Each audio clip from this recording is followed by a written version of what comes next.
On these Google Slides, we'll be using the somebody wanted but so then strategy to write a summary. On the next slide, you will see the organizer that was filled out for the short video bound in. Let's read it. Somebody, a sheep, wanted to still have his wonderful white fur his friends admired, but someone sheared his fur.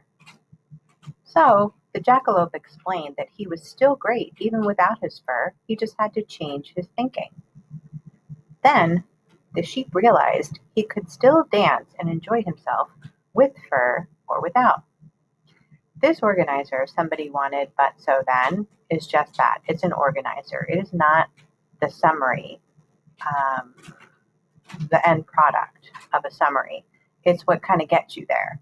So we're going to take this organizer. We need all these pieces, but we need a little more information, a few more details to turn this into a summary. On the next slide, you will see that the chart was used to create a more detailed summary. Let's read it. Now we can use our organizer as a guide to write a summary. A sheep enjoyed dancing around and showing off his fluffy white fur. His friends admired him. Then someone came along and sheared his fur. He felt very sad without it and didn't think he was the same animal.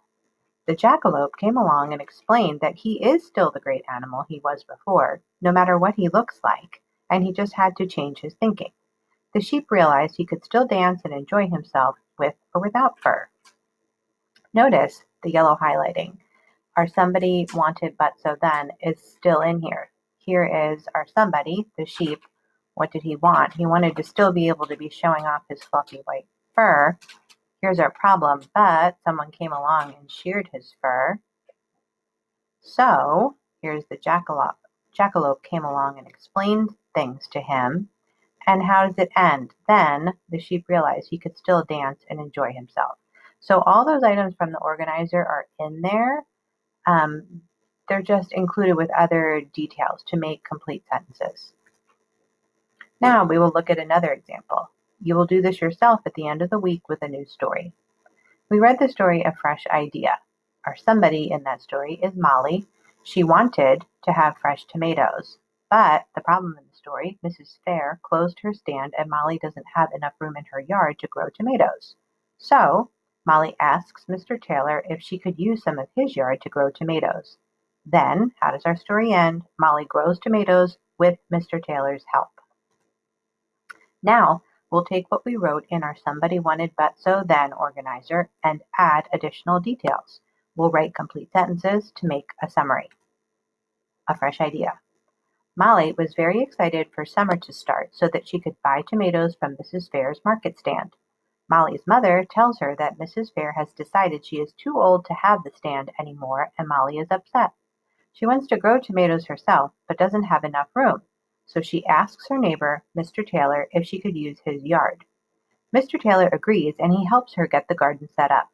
Molly grows lots of tomatoes and sells them at a stand.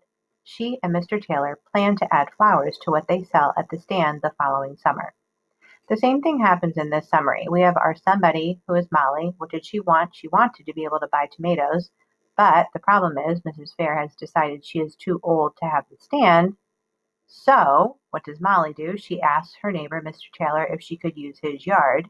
And how does our story end? Mr. Taylor agrees and he helps her get the garden set up.